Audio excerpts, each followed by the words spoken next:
In this video, I'll be talking about why the progression system of Dead Rails is broken and how to fix it. The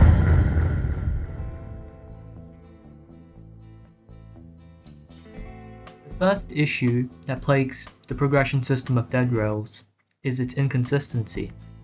Sometimes it feels too easy, sometimes it feels too hard. This is clearly seen in the graph that displays the progression system of most games.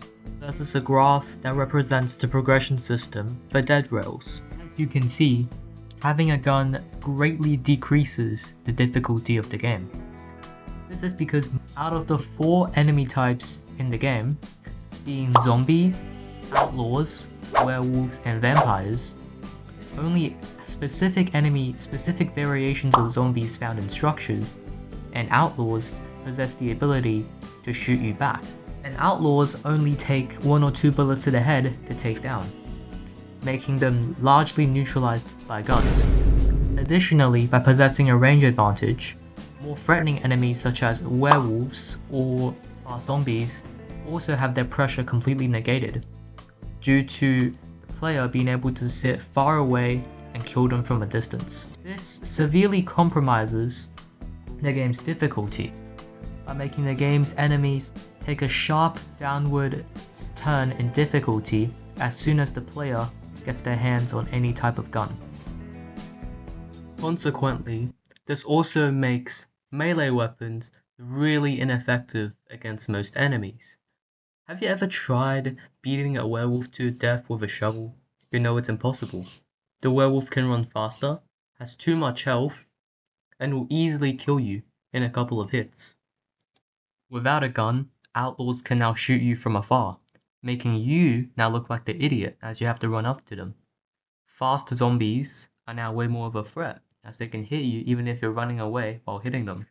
And vampires now become a whole lot more threatening, because rather than taking them down in a couple of headshots, you have to fight them for an extended period while they teleport again and again, giving you more chances to make mistakes.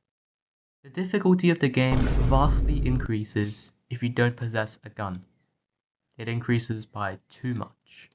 And now you might be asking, but conversely, so many people have beat the game on pacifist, meaning they didn't kill any enemies at all. And this brings me to my next point, being towns, safe zones, whatever. Safe zones are essentially walled cities that have every single type of building, including trading posts, sheriffs, doctors, general stores, and gunsmiths. They are surrounded by walls and have automatic OP turrets with 50 bullets each that shoot any enemy inside or outside of the town.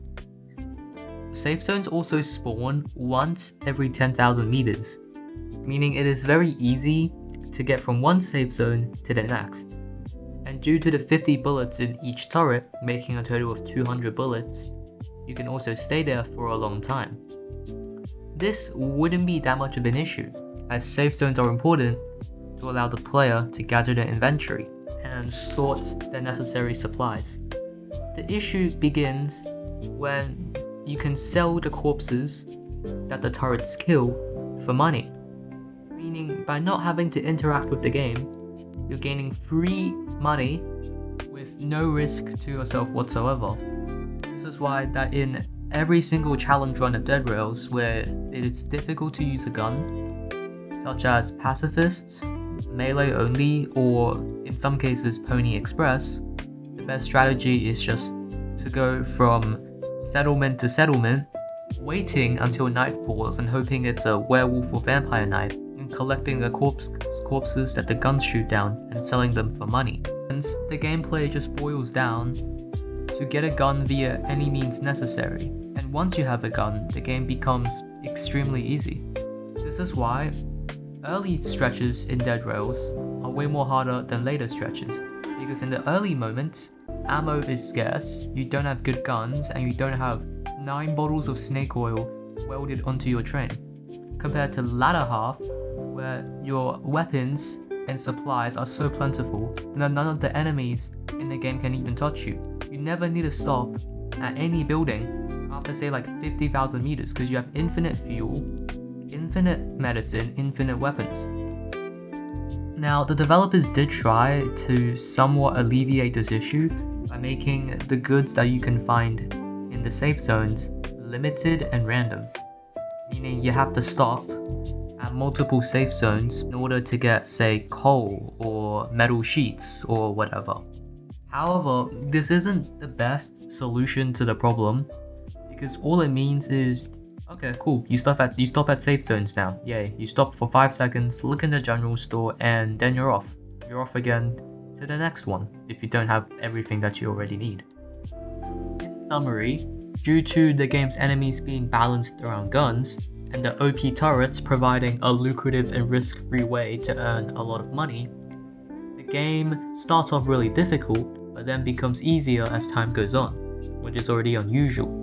This could be used to your benefit, because being OP is really fun. However, due to the game's lack of mandatory challenges except for the final bridge, it makes it difficult to use your advantage in a satisfying yet meaningful way. This leads to the later half of Dead Rails feeling boring and uninteresting, something you do not want for what is probably supposed to be the most challenging part of any game. Enough hating though, let's get to the second part of the video, how to fix this issue.